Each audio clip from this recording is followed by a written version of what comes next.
As much as we don't like it, the people that do us wrong, the bad breaks, the betrayals, the disappointments, they are all a part of God's plan.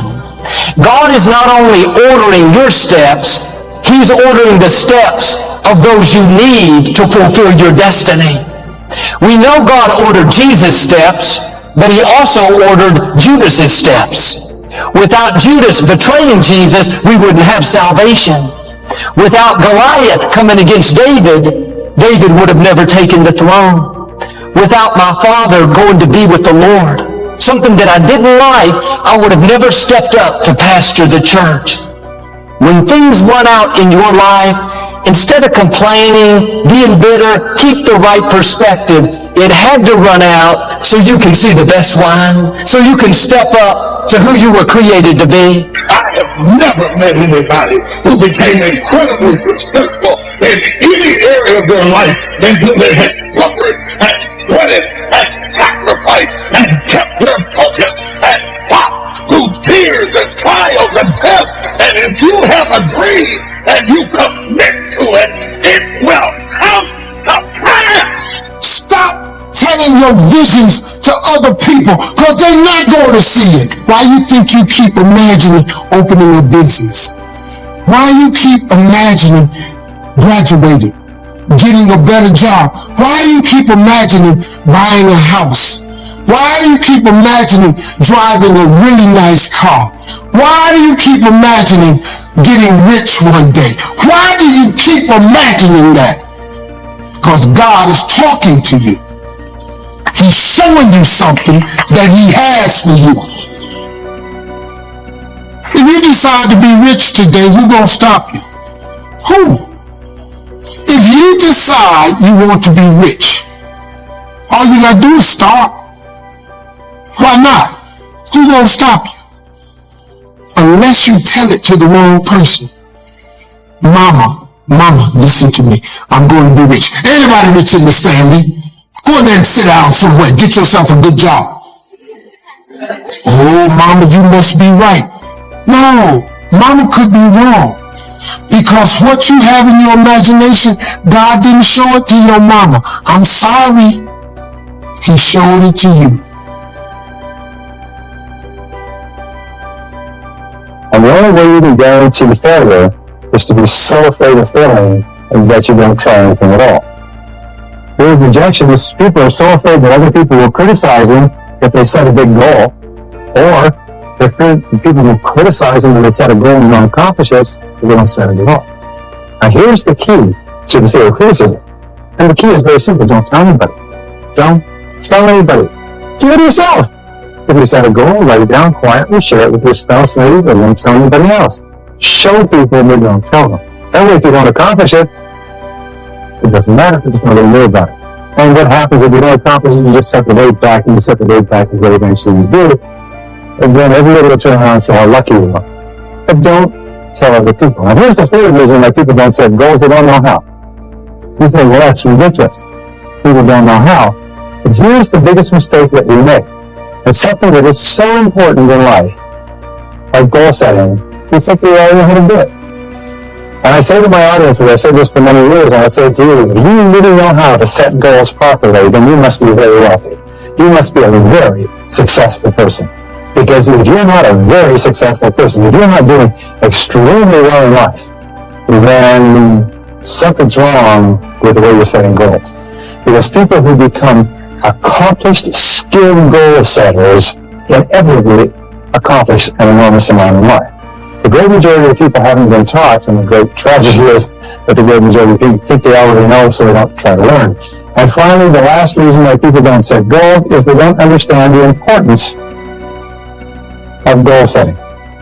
If you were raised in a family and you were ever told at a young age how important, how vital, how indispensable goal setting is for your success, then you have grown up, you already understanding that goal setting is important. If you were raised in a family where people can talk about goals around the family dinner table, where the people who went to school didn't have goals, when you went up to school and the teacher didn't have goals, you could get out of school, as I did, travel, be an adult, move around the world, and never know how important goal setting is. And you know that 97% of the population has no goals? 97% of people do not have written goals. They are just drifting. It's almost like driving down the road of life with your hands off the wheel and hoping that you don't go in the ditch and knowing that it's inevitable. Most people's lives are just a series of haphazard and random events because they don't have goals. Here's why we don't really reach into the future. We're trapped either by regret of the past or the routine of the present. So busy with the routine of the present, we don't give much thought to designing the future. Or trapped by the past with regrets of past losses and past failures and past mistakes. And we relive it over and over again, not to the benefit of changing it for the future, but just because, we feel that our lives have been less than favorable simply because of all the things that's happened to us in the past. But here's the real key, is to spend some time, and usually we don't do it until someone comes by and offers the suggestion. That's why meeting the right person at the right time, attending the right class, listening to the right sermon, having a conversation with the right person sometimes can totally change the direction of your life. And you're never the same after that personal contact, or sitting in that class, or reading that book, or coming face to face with someone who says, hey, our lives are not that good. What could we do to change? And that very conversation starts this whole process. Wow, I'm arrived at a fairly poor place. How could I change all of that for the future? And that is all possible. Here's the next key. Make sure that the greatest pull on you is the pull of the future. Not the pull of the past that keeps taking you back. It's not the pull of gravity like the present that just keeps you sort of stuck where you are. But we want to make sure that the greatest influence and pull on us is the pull of the future. If you have powerful goals well designed and plenty of them, stir your imagination. Here's what they will do. Goals become like a magnet. And the bigger they are and the stronger they are and the longer the list and the more things you'd like to acquire during the course of your lifetime, the stronger they pull. And here's the other advantage in setting goals, so that these goals begin to pull you in that forward future direction. They pull you through all kinds of downtime, all kinds of nighttime experiences, all kinds of winters. You can much more easily survive the next crisis, the next winter of your life, if you have well-set goals. Finely tuned, places you want to go, things you want to do, people you want to meet, skills you want to develop, fortune you want to make, benevolence you want to engage in. If all of that becomes powerful and clear, and you're on your way, I promise you, no matter what happens, those goals will pull you through. You won't be lost in the middle, because you'll be able to see beyond. The winter of a divorce, the winter of a death in the family, the winter of a tragedy, some things we can't understand, but here's what we do know. It's possible for us to get through the winter. Here's what's exciting about the passing of time. It takes you through whatever you're experiencing at the moment. That's what time will do, take you through the winter. Now, how do you handle the winters? Make this little note. You can get better, and you can get stronger, and you can get wiser. There's no winter that you can't overcome. There's no winter that you can't figure out how to survive. Or figuring out a way to get through it. Hang on. Make this note. Winters don't last forever. Yes, the tyranny of communism lasted for 75 years. But finally that long winter was past. So become wiser, become stronger, become better to handle the winters that are going to come in your life.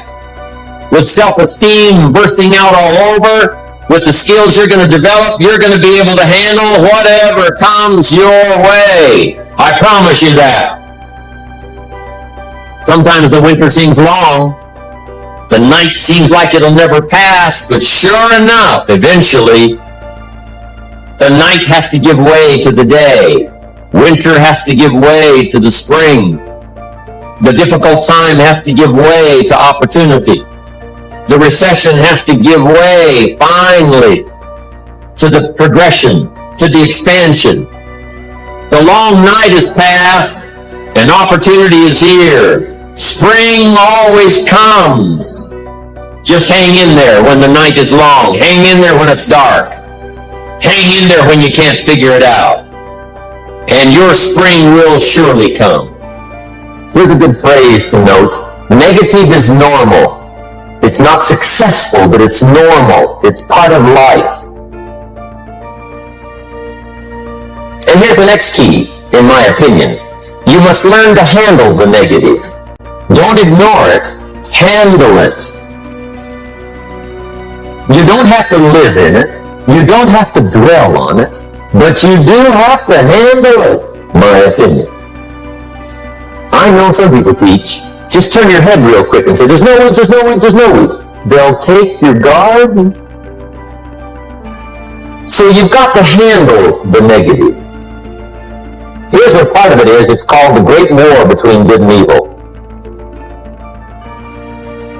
The minute you were born, you got involved in the war between good and evil, between darkness and light, between negative and positive, between evil and good, between tyranny and democracy, between weeds and human activity. I mean, the war is on.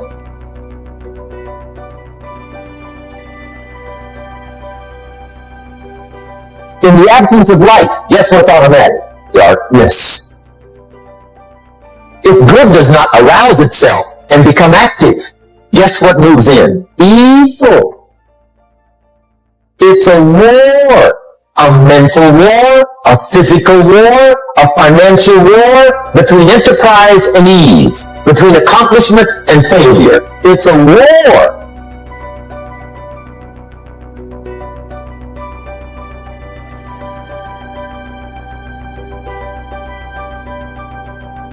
One of the words that destroys everything is called neglect.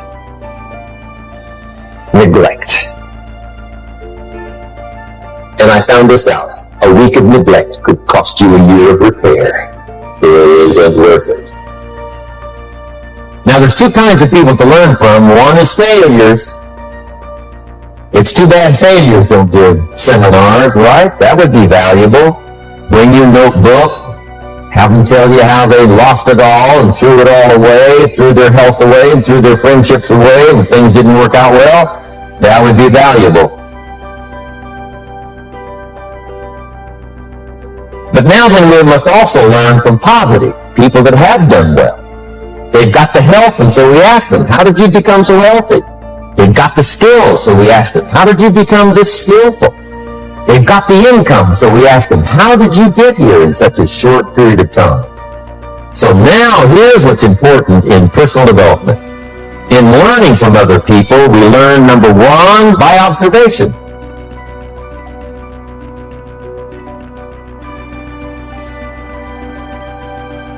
We learn what we see. We watch people that are successful in what they do.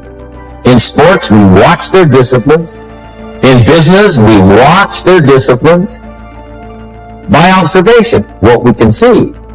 Second, we learn by what we hear.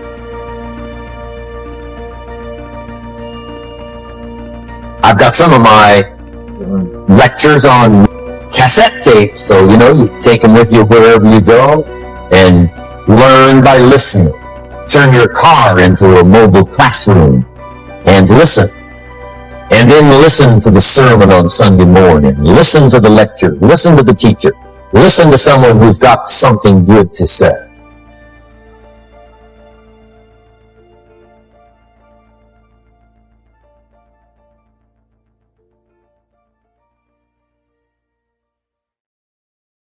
Everybody's got to pay the price. Everybody's got to do the deal. Everybody's got to do the disciplines. Everybody has to pay. But here's what I've discovered. If the promise is clear and powerful, the price is easy to pay. The price is some classes. The price is a few books. The price is a few disciplines. The price is finding something that'll make your life better, make you grow, make you change, make you develop. So the first part of the key is to design the promise. Then, what is the price to pay? I'm telling you, the price will be easy. Anybody in my audience can pay it, no matter where you are, where you come from. Color doesn't matter, religion doesn't matter, where you grew up doesn't matter, circumstances don't matter. I'm telling you, if you'll make the promise of the future clear for yourself, the things you want, the places you want to go, the things you want to have, the person you want to become, the skills you want, the homes you want, the future you want, the friends you want, all of the values of life that you could possibly want. If you make that clear, make those lists, and be serious about it, I promise you it's an easy price to pay. Anybody can pay it. And the best advice I can give you is, if I can do it, you can do it. Farm boy from Idaho, raised in obscurity, I changed my life, turned it upside down, turned it all around, found economics, found future, found promise, and if I can do it, you can do it. If you will change, everything will change. You'll never be the same. You'll keep growing. As you look back on a few months, look back on a few years, you won't believe progress you can make. Economically, your relationship with your family, your friends, and whether you're in sports or economics or whatever, I'm telling you, that whole process of committing yourself for personal change, personal value, can really make your life unique and worthwhile. Where does self-confidence come from? And this is the best advice I can give you on that. Not neglecting, first of all, the small daily discipline. Self-confidence really comes from feeling good about yourself. And one of the best ways to feel good about yourself is at the end of the day to know that you poured it on. You did your best. If you conducted a meeting, you did the best you could. If you made a phone call, it was the best phone call you could possibly make. If you wrote a letter, it wasn't a casual letter, it was your best letter. At the end of those kind of days, when you feel good about yourself, self-confidence starts to rise. You know that if you can have this kind of a good day, you can have another one the next day, and those days become the weeks become the months, and the month becomes a powerful year. Self-confidence comes from the lack of neglect. If you will not neglect to do the small daily disciplines, that's where self-confidence comes from. Hey there dream chasers, welcome back to Fresh Never Give Up Motivation, the place where we empower you to conquer your goals and live your best life. Today's topic is a game changer, never tell others your plan. So grab your notepad, hit the like button and let's dive in. Picture this, you have this incredible dream, a goal that sets your soul on fire. You are excited, motivated and ready to take on the world. But hold on a second. Have you ever considered keeping the dream to yourself? Throughout history, some of the most successful people followed the principle of keeping their plans under wraps. Why? Because there are something magical about the silent ambition, a power that propels you forward without external validation. When you keep your plans to yourself, you create a secret space for your dreams to grow. It's like planting a seed in the quiet corners of your mind. Nurture it, water it, and watch it bloom without the noise of others' opinions. Think about it. J.K. Rowling wrote the first Harry Potter book in secret. Walt Disney kept his dream of Disneyland hush hush. They did not wait for approval. They let their success make the noise. Sharing your plans can sometimes impact negatively. Not everyone will understand your vision, and that's okay. Protect your dreams for doubt, skepticism, and naysayers. Let your actions speak louder than words. Remember, the journey to success is filled with challenges, but the less negativity you expose your dream to, the more likely they are to thrive. Keeping your plans to yourself allows you to maintain laser focus. You are not constantly explaining, defending, or justifying your goals. Instead, you are putting all your energy into the actual pursuit of your dreams. Close your eyes and envision your success. Imagine every detail.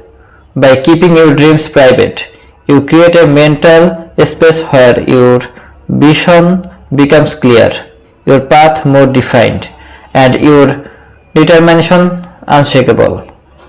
So, dear viewers, you embark on your journey. Remember the power of silent ambition. Keep your dreams close to your heart, nurture them, and let your actions speak volumes. Your success story is awaiting to be written. Make it a betterless.